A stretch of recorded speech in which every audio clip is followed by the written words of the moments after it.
Good afternoon दोस्तों। आज काशीनाथ सिंह जी के द्वारा रचा गया एक अत्यंत ही प्रसिद्ध उपन्यास काशी का 80 की समीक्षा की आज चर्चा करेंगे। यह अत्यंत ही महत्वपूर्ण उपन्यास है।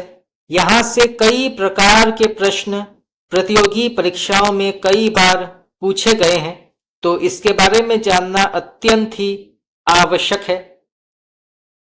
तो चलिए शुरू करते हैं काशी का 80 की समीक्षा।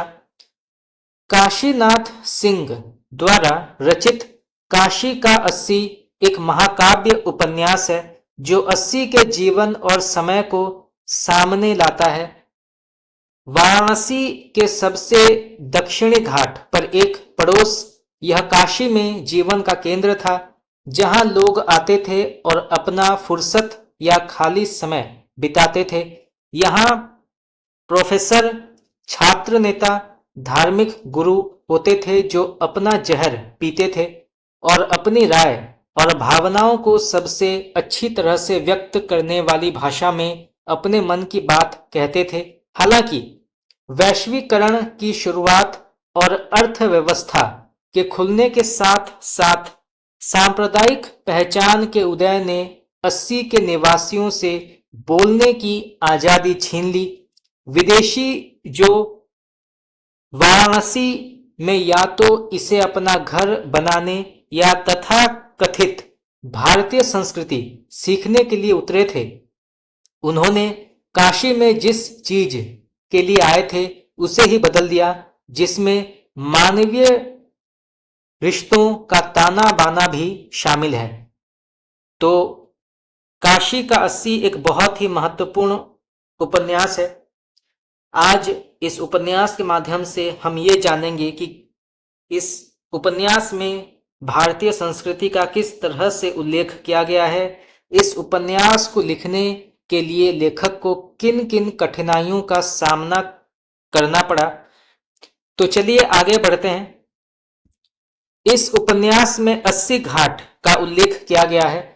डॉक्टर सिंह ने किताब में एक जगह 80 का वर्णन जम्बूद्वीप की दिल्ली के रूप में किया है, जिसका मोटे तौर पर अनुवाद ब्रह्मांड का केंद्र या ब्रह्मांड का शक्ति केंद्र हो सकता है। एक अन्य जगह पर वे कहते हैं, जहां पानी वहां प्राण, जहां घाट वहां हाट। इसका मोटे तौर पर मतलब है, जहां पानी है वहां जीवन है, और जहां घाट यानी कि मानव बस्ती है वहां बाजार है। दुनिया को परिभाषित करने का एक संक्षिप्त तरीका। और 80 एक ऐसा घाट है जहां पानी और घाट दोनों मौजूद हैं, जो इसे अपने आप में एक संपूर्ण पारिस्थितिक तंत्र बनाते हैं। 80 भारत के लिए एक सूक्ष्म जगत बन जाता है, और आप चाहें जहां भी रहते हो आप उन परिवर्तनों से खुद को जोड़ पाएंगे जिनका उल्लेख किताब में किया गया है। इस उपन्यास में फक्कड़ भाषा का उपयोग किया गया है। किताब की सबसे खास बात इसकी फक्कड़ भाषा है। इस शब्द का मतलब समझने के लिए आपको कुछ बनारसी लोगों से बात करनी होगी। यह आत्म विश्वास के साथ बोलने का उनका बेपरवाह तरीका है। भाषा देहाती है और इसमें बहुत सारे अपशब्दों का इस्तेमाल किया गया है, लेकिन फिर भी आपको कभी ऐसा नहीं लगता कि यह बहुत ज्यादा हो गई है या कहीं यह बहुत मजबूत कहानी के साथ संतुलित हो जाती है। दरअसल डॉक्टर काशीनाथ सिंह ने शुरुआत में ही उल्लेख किया है कि यह किताब उन लोगों के लिए नहीं है जो इस भाषा को नहीं समझ सकते। 80 के लोग इसी तरह बोलते हैं, और यही बात है जो वे कहते हैं। शब्दों को मीठा नहीं बनाते और शब्दों को छोटा नहीं करते। यह कहने के बाद भी कि आप इस भाषा का आनंद तभी ले पाएंगे या इसकी सराहना करेंगे जब आप उन शब्दों और उनके इस्तेमाल के संदर्भ को समझेंगे। इसके लिए हिंदी में अच्छी पकड़ की जरूरत होती है। पूरी किताब में कविताएं बिखरी हुई हैं और कबीर अक्सर दिखाई देते हैं। डॉक्टर काशीनाथ सिंह बीएचयू में हिंदी विभाग के सेवानिवृत्त अध्यक्ष हैं। ये प्रश्न कई बार परीक्षा में पूछा गया है, तो आप इसको नोट कर सकते हैं। मेरा मानना है कि इसका मतलब है कि उन्होंने अपना पूरा सक्रिय जीवन काशी में बिताया है और शायद वे इस पुस्तक काशी का 80 के मूल में होने वाली जीवंत चर्चाओं का हिस्सा रहे हों। इंटरनेट पर कुछ लोग पढ़ने से मुझे पता चला कि पुस्तक के अधिकांश पात्र वास्तविक लोगों पर आधारित हैं। उनमें से कई लोग पुस्तक के प्रकाशित होने पर नाखुश थे और डॉक्टर काशीनाथ सिंह को काशी का 80 के साथ भानुमति का पिटारा खोलने के लिए कई बार धमकियां मिली। इस उपन्यास में एक ब्राह्मण परिवार की कहानी भी है। एक ब्राह्मण परिवार की कहानी बहुत अच्छी लगती है, जहां वह एक विदेशी को घर में पेइंग गेस्ट के रूप में स्वीकार करने के लिए तैयार हो जाता है। कैसे ब्राह्मण या परिवार का मुखिया जो अपने घर में किसी गोरे व्यक्ति को आने देने वालों को कोसता था, सबसे पहले अपनी मानसिकता बदलता है। यह निश्चित रूप से उस पैसे की गणना पर आधारित है जो विदेशी के साथ घर आएगा।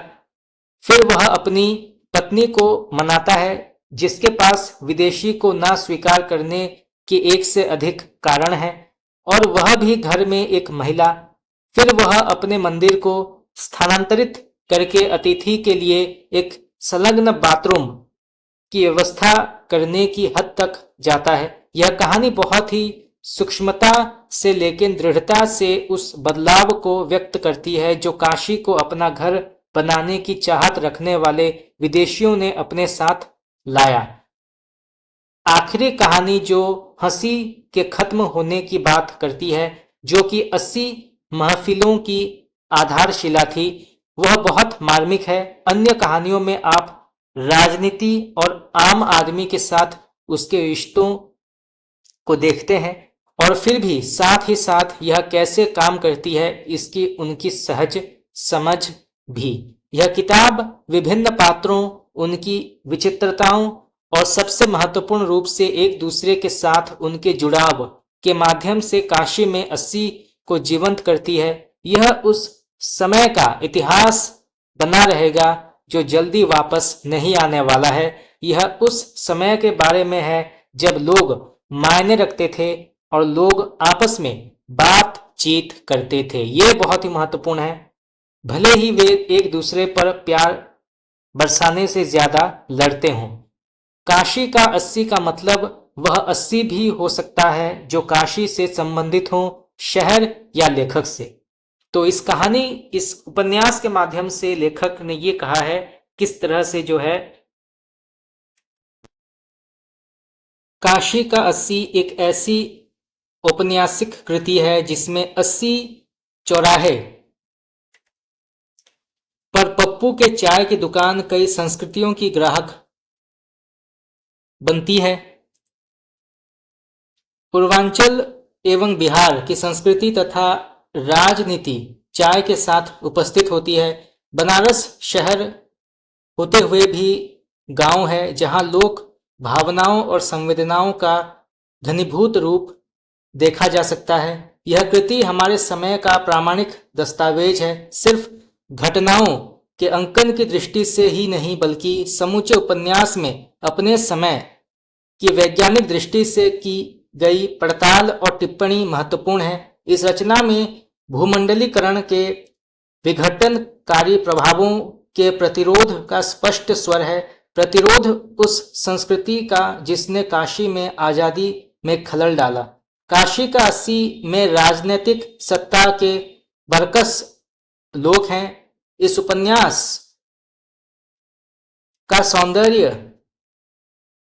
एवं संदेश इसके इसी द्वंद्व में है। सत्ता का अभिप्राय यहाँ राजनीतिक सत्ता मात्र से नहीं है। राजनीतिक सत्ता सत्ता का एक रूप है। भारतीय राजनीतिक, सामाजिक और सांस्कृतिक इतिहास को पलटने तो देखेंगे कि आजादी के बाद भारत में वर्षों तक परिवर्तन होते रहे। धर्म की आड़ में गांव व शहर की जमीनें हथियाना शुरू हो गया।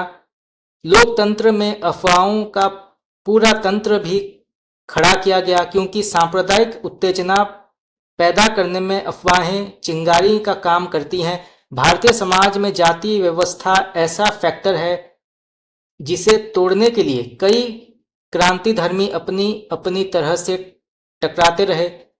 जिस जाति व्यवस्था से मुक्ति के लिए लंबे समय से तमाम बुद्धिजीवी और राजनेता संघर्ष कर रहे थे, उसी जाति के सहारे यहाँ के राजनेता अपनी और पार्टी की नाव पार लगाने लगे। काशी का 80 बीते 3 दशकों में भारत में हुए सामाजिक, राजनीतिक और सांस्कृतिक परिवर्तन की दास्तान है। 80 चौराहे से उपन्यास में उपन्यासकार काशीनाथ सिंह उपभोक्ता संस्कृति, दिखावे और बाजारवाद के खिलाफ एक सशक्त आवाज उठाते हैं। उपन्यास के अंतिम हिस्से में लेखक ने बिरहियों की कहानी के माध्यम से पूंजीवादी अर्थव्यवस्था और अंधाधुंध मशीनीकरण के कारण उत्पन्न समस्याओं को बड़े रोचक ढंग से उठाया है। हवा पानी भी अब बाजार की वस्तुओं में तब्दील हो रही है। बाजार सबको निगल रहा है, यहाँ तक कि लोगों के होठों की हंसी को भी। बाजार चाहता है कि लोग हंसने में समय को व्यर्थ बर्बाद ना करें, उसके लिए उत्पादन के काम में लगाएं। जो समय बैठकर हंसते थे अब गायब होने लगे हैं। TV, computer games, video games ने लोगों को उन्हीं के घरों में कैद कर दिया है। हंसने के लिए आदमी को टीवी का सहारा लेना पड़ता है। टीवी खोलने में वहां खड़े एंकर आपको चुटकुले सुनाता है और हम लोटपोट होकर हंसते हैं। टीवी बंद होते ही हमारी हंसी गायब हो जाती है। हंसने के लिए हम बाजार से सीढ़ी खरीदने लगते हैं। इसी हंसी को खरीदने के लिए हम दिन रात काम करते हैं। नींद की गोली की तरह हंसी के लिए टीवी और वीडियो गेम्स ले लेते हैं। तो दोस्तों, आज के लिए इतना ही। आज हमने काशी का 80, एक बहुत ही प्रसिद्ध उपन्यास है, उसकी समीक्षा की चर्चा की। तो अगर आप चाहते हैं कि इस उपन्यास का संपूर्ण पाठ मैं आपके लिए लाऊं तो आप मुझे कमेंट करके बता सकते हैं, जिसमें पात्र, देश काल, वातावरण, शिल्प, कथ्य, शीर्षक और अन्य चरित्र चित्रण जो हैं उनकी चर्चा भी हो तो आप मुझे बता सकते हैं। तो आज के लिए इतना ही। अगर आप लोगों को ये क्लास अच्छा लगा तो आप मुझे कमेंट करके बता सकते हैं। आपका बहुत बहुत धन्यवाद।